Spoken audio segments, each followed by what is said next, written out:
Isang magandang buhay at mapagpalang araw mga kagulay. Welcome po ulit sa ating tag price update ng mga sariwang gulay dito po sa ating Kabanatuan Vegetable Trading Center, Palengke ng Sangitan. Samahan niyo po ulit akong mag-tag price ng mga presyo ng gulay para po meron tayong idea at basihan sa mga presyo ng gulay na narito na ating po magagamit pag tayo po nangalakal o mamili ng mga gulay dito po sa ating bagsakan. Simulan po natin ang ating pag-update sa supiyang kalabasa. Ang supiyang kalabasa po natin ngayon sa bagsakan ay nasa 35 pesos per kilo or 350 pesos per bundle.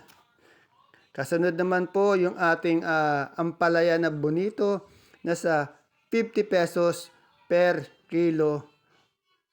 At yung ating naman pong sinigang na sili nasa 15 hanggang 22 pesos per kilo. Puro asking price lang po yung mga yan ha. At yung kamatis po natin napakababa pa rin. May 12, may 13, may 14 at may 15 po per kilo. Napakarami pong kamatis sa ating baksakan. At yung ating palikpik na patola po ay nasa 50 pesos per kilo. Next, yung ating talong ay nasa 18 hanggang 23, 18 hanggang 23, meron pang 15 per kilo. At yung ating pipino naman pong bakla ay nasa 35 hanggang 40 pesos per kilo. At sa atin naman pong okra ay nasa 40 hanggang 45 pesos per kilo. At yung ating ampalaya, mababa pa rin po, nasa 50 hanggang 60 pesos per kilo. May 50, may 55, may 60. Ayan po yung range sa mga napagtanungan natin. Yung upo po natin, nasa 12 hanggang 15 pesos per kilo. Depende po yan sa quality kasi pag maganda, syempre medyo angat. At yung ating Taiwan Sea po, nasa 70, 80 pesos per kilo. Pag di masyadong maganda, medyo mababa sa quality, medyo mababa siya ang presyo. At yung down sili po natin, nasa 50, 60 pesos per kilo. Yung talbos ng kamote po natin, 8 piso isang tali. Sa saluyot po ay 15 pesos isang tali. Ang turo naman po ay nasa 80 pesos per kilo. Sa ating pong tawag dito, yung lasuna o 1 ball, nasa 35 pesos po per kilo. 1 ball po yan, no? Ayan naman po yung puti natin na merong dahon-dahon ay nasa 60 pesos po per kilo.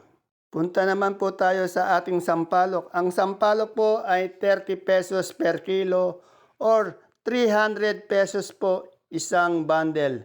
Magaganda din sampalok, matataba, mahahaba. Yung luya po natin ay nasa 60 hanggang 75 pesos per kilo. Yan, magugulang na luya. At yung ating luyang dilaw naman po ay nasa 50 pesos per kilo. Ayan po yung luyang dilaw natin. Sa atin naman pong gabing galyang na pula, 30 pesos po per kilo. Yung galyang na puti po, 30 pesos per kilo. At yung sinibuyas po natin, 95 pesos per kilo. Sa ating puso mapagmahal naman po ay nasa 35 pesos per kilo. Yung ating mani ay nasa 75 pesos per kilo.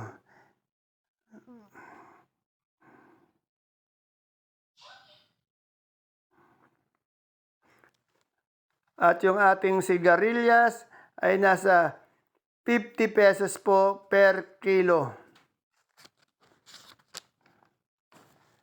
Yung ating beans naman po na local ay nasa 40 pesos po per kilo. Punta naman po tayo sa ating mga kamote. Yung kamote po nating Taiwan Sea, yung pangmol, yung makinis talaga, yung maganda, 45 pesos po per kilo. May good din po na 35 pesos per kilo. Iba po yung pangmol ha. Yung ube, 35, yung dilaw, 30, at yung puti po, 25 pesos. Yung sitaw po natin, nasa 140 hanggang 150 po, isang big kiss. Yan ang sitaw oh. 140, 150 ang ating sitaw. At yung daon ng sili naman po natin, merong 50 hanggang 80 pesos po per kilo. Yung medyo malaki ang dahon, nasa 80. Yung maliliit, nasa 50. At yung ating patolang kinis po, ay nasa 30 pesos lang po per kilo. At siyempre, yung kasunod niyan, yung ating pipinong bakla po. Ang ating pipinong bakla po ay nasa 35 pesos po per kilo or 350 per bundle. Yan, yung binababang papaya. Sa papaya natin, medyo angat ng konti, 25 pesos po per kilo. Meron din 20, yung maliliit. Pero yung mga ganyan, 25 po per kilo. At yung ating talong na domino, meron pong 40 pesos yung medyo maganda-ganda. Meron din pong 20 yung hindi kagandahan. Per kilo po Sa ating mais naman po, yung dilaw po, 15 pesos po per kilo or 150 po per bundle. Yung mais na puti, 33 pesos per kilo or 330 po per bundle. Marami rin pong mais baksakan.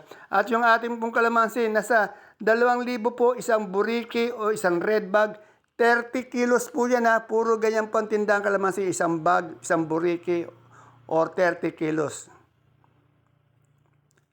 Yung atin namang pong sultan ay nasa 100 hanggang 90 pesos po per kilo. Ang tindang po dito by bundle po Yung ating peche naman po ay nasa 20 pesos po per kilo, 200 isang bundle.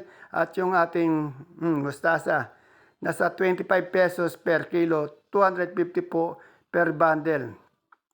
Sinasabi ko lang yung per kilo, tapos inaano ko sa bundle dahil 10 kilo po yan. Ang bentahan talaga by bundle. Yung atin naman pong singkamas po, nasa 120 hanggang 130 po per big kiss. At yung ating alugbati po, 400 pesos po per bundle. Ayan may daon ng sili, 80 po yung maganda, yung malaki.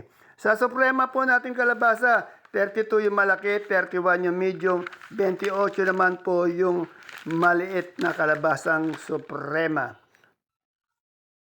Pumunta naman po tayo sa ating mga gulay bagyo sa ating baksakan.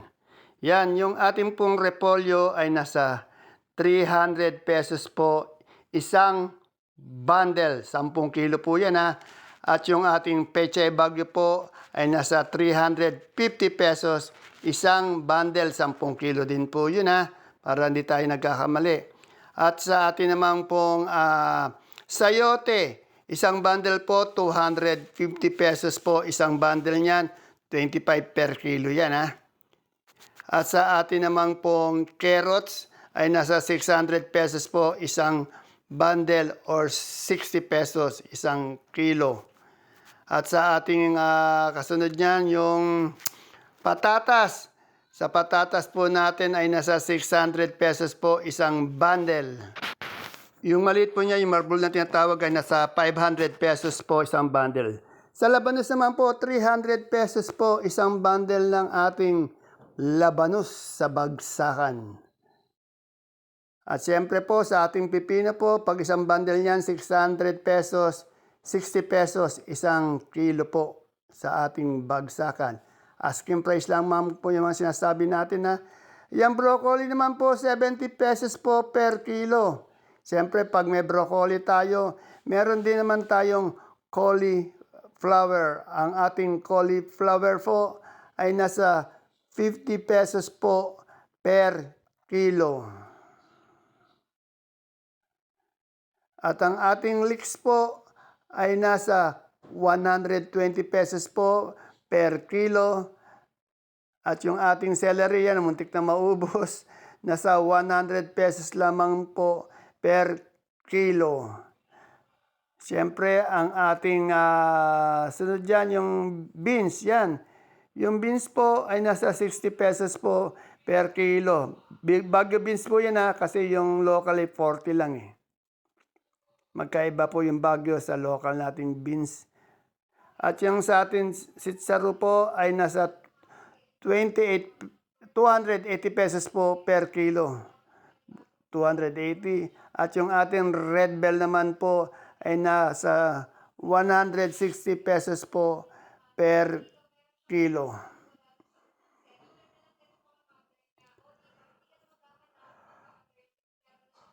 Sa sibuyas naman po, yung local nating puti, 330 po, 8 kilos po yan Puro local na lang po tayo, wala tayong imported ngayon.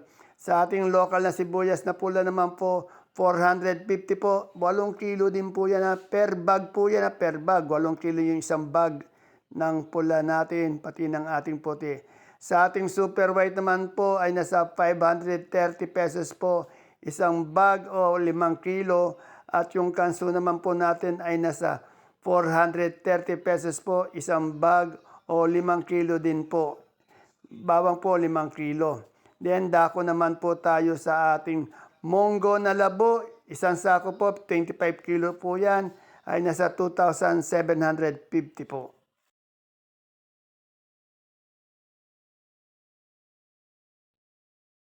Ayan po mga kagulay, mga kapalengke, mga ka-farmers, ang ating pinaka-latest tag price update ng mga sariwang gulay dito sa ating bagsakan. Please don't forget to subscribe to our channel para po sa araw-araw nyo pag-update. At sana naman po mabigyan man lang natin ng isang like ang ating video para na rin po sa inyong suporta. See you po again tomorrow. Bye-bye. God bless us all po sa ating lahat.